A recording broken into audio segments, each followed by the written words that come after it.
সালটা 2060। বিছানায় শুয়ে শুয়ে বোরিং হয়ে গেছি। বেড বক্সের উপর থেকে চশমাটা হাতে নিলাম আর খাটের পাশ থেকে লাঠিটা হাতে নিয়ে নাতনির ঘরে গেলাম গল্প করব বলে। গিয়ে দেখি ল্যাপটপে কিছু একটা করছে।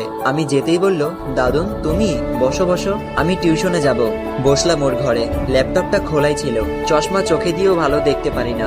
হঠাৎ মনে পড়লো আজ কত যুগ ধরে ফেসবুকে যাই না, অথচ যে ছেলেটা না এখনকার বুড়োটা একসময় দিনরাত ফেসবুকে চ্যাটিং ছবি আপলোড দেওয়া নিয়ে ব্যস্ত থাকতো, অনেক কষ্টে পাসওয়ার্ডটা মনে করলাম। আইডিটা লগ ইন করে দেখি ইনবক্সে 8678টা মেসেজ। আইডিটা চেনেই যাচ্ছে না, সব অপরিচিত লাগছে। ফ্রেন্ড সংখ্যা ছিল 4788 জন, কিন্তু এখন চ্যাট লিস্টে আছে 28 জন। বৃদ্ধ হয়ে যাওয়ায় হয়তো ওরাও আর ফেসবুক চালায় না। ইনবক্সে ঢুকতেই আমার ক্লোজ কয়েকটা ফ্রেন্ডের মেসেজ, বন্ধু শরীরটা ভালো নেই, বেশি দিন হয়তো বাঁচবো না। মেসেজটা ছিল 5 বছর আগে। খবর পেয়েছি 4 বছর আগে এসে মারা গেছে। আমার বেস্টিও 9 বছর আগে মারা গেছে। ওর সাথে চ্যাটিং গুলো পড়ে খুব ভালো লাগছিল। গ্রুপে ফ্রেন্ডদের সাথে কত মজা আড্ডা এসবই পড়ে আছে।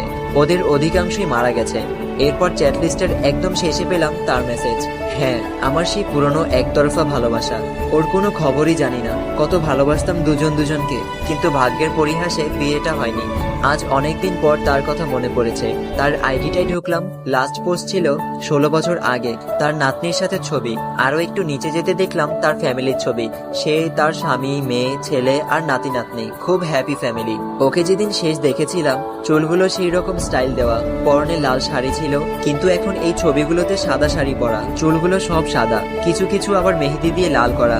হঠাৎ মোবাইলের স্ক্রিনে নিজের ছবিটা দেখলাম। আমিও তো বুড়ো হয়ে গেছি। ও দেখলে নিশ্চয়ই বলতো বুড়ো দাদু। আচ্ছা, ও কি আজও বেঁচে আছে জানি না। ওর আইডিটায় শেয়ার করা একটা পোস্ট দেখলাম। একজন ওর আইডির স্ক্রিনশট দিয়ে লিখেছে, এই দাদি গতকাল আনুমানিক বিকেল 5টায় হৃদক্রিয়া বন্ধ হয়ে মারা গেছেন। উনি যেন স্বর্গ লাভ করেন এই আমার প্রার্থনা। পোস্ট পড়েই থমকে গেলাম। 5 বছর আগের পোস্ট। ও মারা গেছে তাহলে। হায় রে, কোথায় সেই একসাথে বাঁচবো বলে কথা দেওয়া দিনগুলো। অজান্তেই চোখের কোণে পানি এলো। এরপর পরিচিত ফ্রেন্ডদের আইডিটা দেখছিলাম। ওদের আইডিটা এখনো প্রাণবন্ত, কিন্তু ওরা প্রাণবন্ত না। অনেকেই দুনিয়ার মায়া ত্যাগ করেছে। যে ফ্রেন্ডটা রোজ নতুন নতুন সেলফি আপলোড দিত, ও 20 বছর আগে ক্যান্সারে মারা গেছে। খবর শুনে দেখতে গেছিলাম। মজার মজার জোকস পোস্ট করা ফ্রেন্ডটার খবর জানি না। লেখক ফ্রেন্ডটা 8 বছর আগেও একটা পোস্ট দিয়েছে, ওর ছেলে ওকে বৃদ্ধাশ্রমে ফেলে এসেছে এই নিয়ে। ওর সাথে যোগাযোগ নেই। এরপর আমার আইডিটায় গেলাম। এত ট্যাগের ভিড়ে নিজের শেষ পোস্টটা পাচ্ছিলাম না। এই তো অনেক কষ্টে খুঁজে পেয়েছি। 33 বছর আগে আমার স্ত্রী আর মেয়েকে নিয়ে ঘুরতে গেছিলাম, সেখানকার কয়েকটা পিক।